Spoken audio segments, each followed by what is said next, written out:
အားလုံးပဲမင်္ဂလာပါခင်ဗျာကျွန်တော်ဒီကနေ့မှာတော့နိုင်ငံတကာရေးရာသတင်းသုံးသပ်ချက်နဲ့ပတ်သက်ပြီးတော့အစ္စရေးဝန်ကြီးချုပ်နေတန်ယာဟုရဲ့လူငင်းရှမ်းတာခွင့်တောင်းဆိုတဲ့သတင်းကိုညဝေးဆွေးနွေးပေးသွားမှာဖြစ်ပါတယ်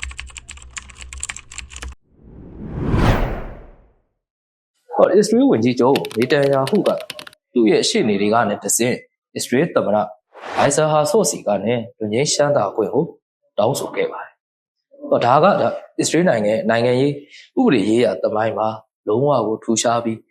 မကြုံစဘူးအခြေအနေပဲဖြစ်တာ။တရားရုံးမှာရင်ဆိုင်နေရတဲ့ဝန်ကြီးချုပ်တဦးအနေနဲ့ဒီလိုတောင်းဆိုတာဒါပထမဆုံးကြိမ်ဖြစ်တယ်။သူ့အနေနဲ့ကအမှု၃မှုပေါ့။ဗန်လုပ်ငန်းဆိုင်ရာလိမ်လည်မှုလက်ပေးလက်ယူမှုနဲ့ယုံကြည်မှုကိုလွဲသုံးစားတဲ့အမှု။ဒီလိုစတဲ့ဆွဆွဲချက်တွေနဲ့2020ပြည့်နှစ်ကလေးကတရားရင်ဆိုင်နေရတာ။သူတောင်းဆိုတာကအခုလက်ရှိပေါ့ရုံးတင်စစ်ဆေးနေတာကိုရပ်တန့်ဖို့ပဲဖြစ်တာ။ဒါဆိုရင်ဒီသမ္မတအနေနဲ့ပေါ့ဆွဲချက်တင်ထားတဲ့ဒီဝန်ကြီးချုပ်ကိုခွင့်လွှတ်ပိုင်ခွင့်ရှိသလား။အစ္စရေးသမ္မတမှာဖွဲ့စည်းပုံအခြေခံဥပဒေအရခွင့်လွှတ်ခွင့်နဲ့ပြစ်ဒဏ်လျှော့ပေါ့ခွင့်ပေးနိုင်တဲ့အာဏာတော့ရှိတယ်။ဒါပေမဲ့လည်းပုံမှန်အားဖြင့်ဆိုရင်တရားစီရင်မှုပြီးသွားလို့ပြစ်ဒဏ်ချမှတ်ပြီးမှခွင့်လွှတ်လေရှိတာ။ဒီလိုမျိုးကြီးပြစ်မှုမစီစေရသေးခင်ကြိုတင်ခွင့်လွှတ်ပေးဖို့တောင်းဆိုတာကတော့ပုံမှန်မဟုတ်တဲ့ဥပဒေစံနှုန်းအနေနဲ့စန့်ကျင်နေတာ။နေတန်ယာဟုကအပြစ်ရှိကြောင်းဝန်ခံထားတာရှိသလား။သူကအပြစ်ရှိကြောင်းလုံးဝဝန်ခံထားခြင်းတော့မရှိဘူး။ဒီနေရာမှာနည်းနည်းစဉ်းစားကြည့်အောင်။သူကအပြစ်လဲဝန်ခံမထားဘူး။ခွင့်လွှတ်ဖို့ကလည်းတောင်းဆိုထားတာပေါ့။အဲ့တော့ဘာကြောင့်တောင်းဆိုတာဖြစ်နိုင်မလဲ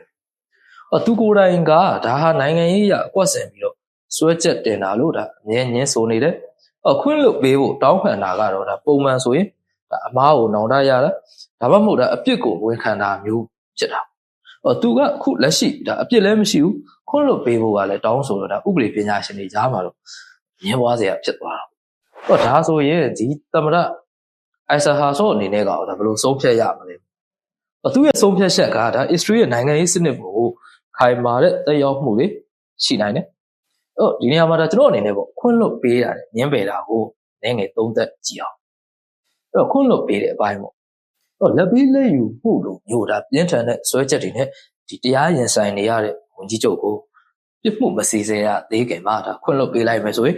နိုင်ငံရေးကောင်းဆောင်တွေကဥပဒေထက်မှာရှိနေတဲ့ဆိုတဲ့ message ကိုပေးရရောက်မယ်ဒါတရားရေးမှန်တဲ့လုပ်ငန်းစဉ်တွေကိုဒီသမ္မတကအုပ်ချုပ်တဲ့အာဏာနဲ့ဖျက်သိမ်းဖြစ်ဖို့ကြိုးပမ်းတာလည်းတက်ရောက်သွားမယ်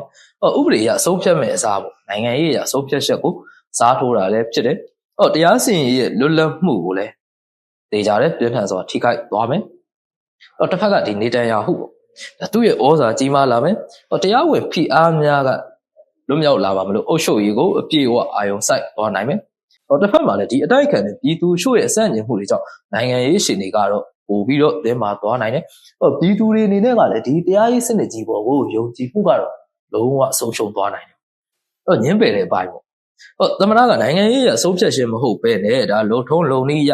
ဆုံးဖြတ်ခြင်းဖြစ်လို့နိုင်ငံရေးပြပရေးကြားမှာသူ့အနေနဲ့ကြားနေသူအဖြစ်ထိန်းသိမ်းနိုင်မယ်နိုင်ငံတော်ကြီးကဲတွေတော့တရားစီရင်လုပ်ငန်းစဉ်တွေကိုရှောင်လွှဲခွင့်မရှိကြောင်းပြသရရောက်မယ်ဥပဒေစိုးမိုးရေးမှန်တိုင်ကလည်းပို့ပြီးတော့ခိုင်မာသွားစေနိုင်တော့အဲ့တော့အဂရိလိုက်စားမှုကိုလက်မခံတဲ့ဥပဒေစိုးမိုးရေးပေါ်ကိုယုံကြည်မှုတွေပြန်လည်တိဆောက်သွားနိုင်မယ်ဒီဝန်ကြီးချုပ်ကတရားဝင်ကိုဆက်လက်ရင်ဆိုင်ရပြီးတော့အုပ်ချုပ်ရေးလုပ်ငန်းတွေမှာအာရုံထွေပြားမှုတွေတော့နိုင်ငံဆက်ရှိသွားမယ်